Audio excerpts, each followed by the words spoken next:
یہ تذکرہ گراں گزرتا ہے لوگوں پر، اور وہ سوال پرانا اپنی جگہ قائم رہتا ہے کہ کہاں ہے ذکر علی، کہاں ہے نام علی۔ میں اس کا جواب بھی مکرر عرض کر چکا ہوں۔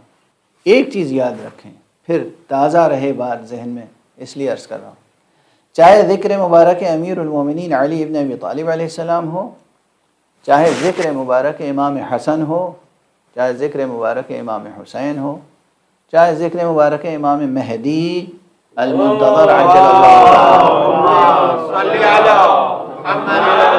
علی محمد۔ ائمہ کے سلسلے میں سے ہر امام کا ذکر قرآن مجید میں موجود ہے۔ یہ مفسرین جو قرآن مجید جس روشنائی سے لکھا جاتا ہے اس روشنائی کو دیکھ کر قرآن کی تفسیر لکھتے ہیں۔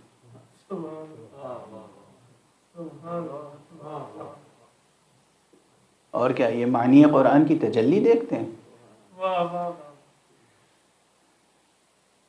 یہ اس روشنائی کو دیکھ کر تفسیر لکھتے ہیں، اور غیر معصوم ہاتھوں سے لکھی گئی ڈکشنریوں سے معنی تلاش کرتے ہیں۔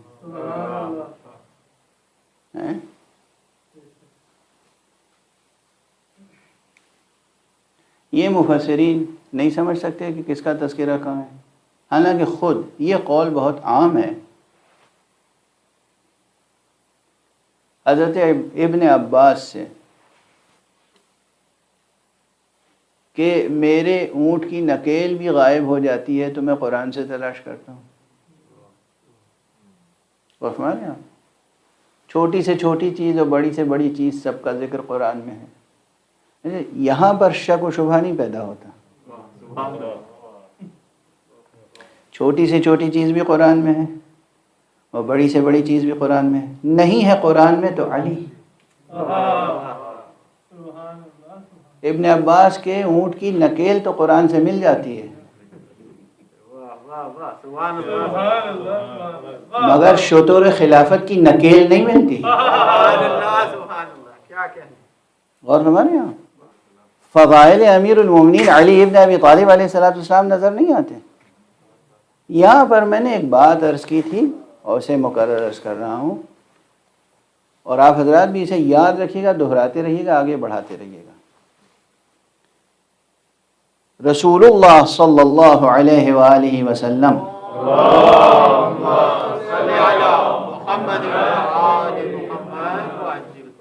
کا ذکر مبارک توریت میں ہے یا نہیں، تھا یا نہیں، انجیل میں تھا یا نہیں، اور ہے یا نہیں، دیگر صحف انبیاء میں حضور کا تذکرہ تھا یا نہیں، اور ہے یا نہیں؟ جواب اس بات میں تمام مسلمان اس بات کو مانتے ہیں کہ حضور محمد مصطفیٰ صلی اللہ علیہ وآلہ وسلم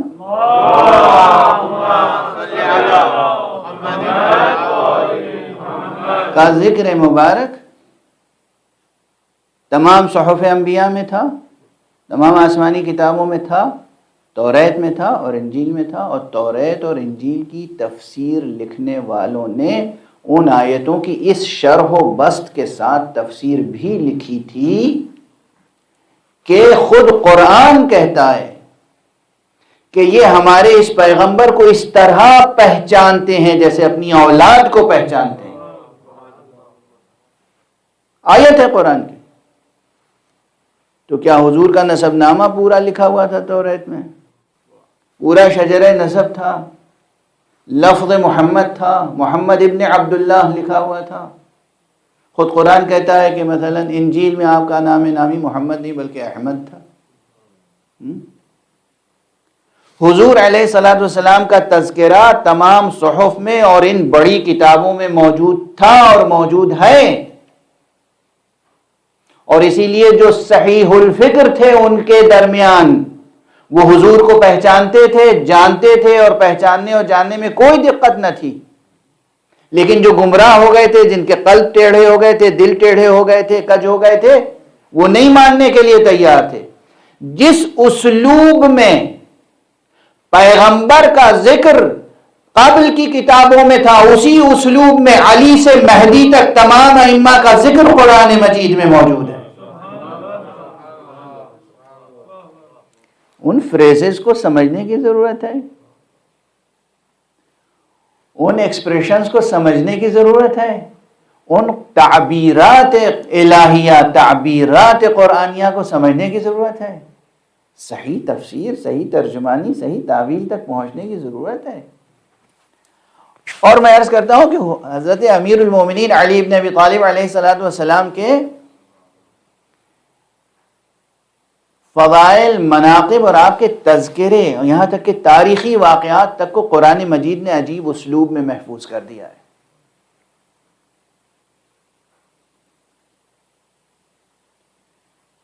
کاش میرا ذہن اور اس وقت طبیعت ساتھ دے جائے تو میں ایک مقام کی طرف اشارہ کروں، ایک صلوات پڑھ دیں محمد۔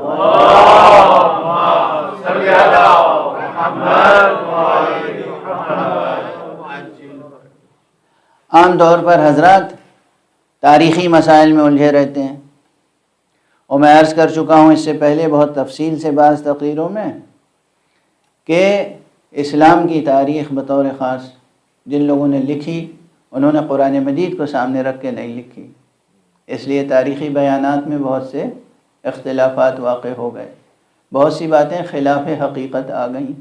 اگر قرآن مجید کو سامنے رکھتے تو وہ الجھنیں ہمیں تاریخ کی کتابوں میں نہ ملتی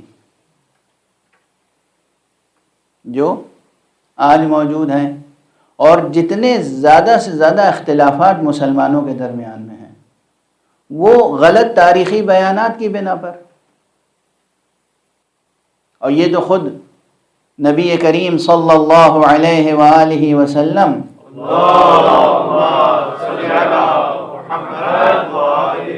کی زبان مبارک سے ہم تک پہنچنے والی ایک روایت میں موجود ہے کہ آپ نے فرمایا اگر لوگ قرآن مجید کو اسی طرح پڑھتے جس طرح یہ نازل ہوا ہے تو کبھی امت میں اختلاف نہ ہوتا۔ اسی طرح پڑھتے سے کیا مراد ہے؟ یہ قرأت، یہ ریڈنگ، کون سی ریڈنگ؟ الفاظ کی نہیں، اس کے معانی کی، اس کی صحیح ترجمانی، اس کی صحیح تفسیر اور صحیح تعویل تک رسائی۔ ایک صلوات پڑھ دیجئے محمد وعلیہ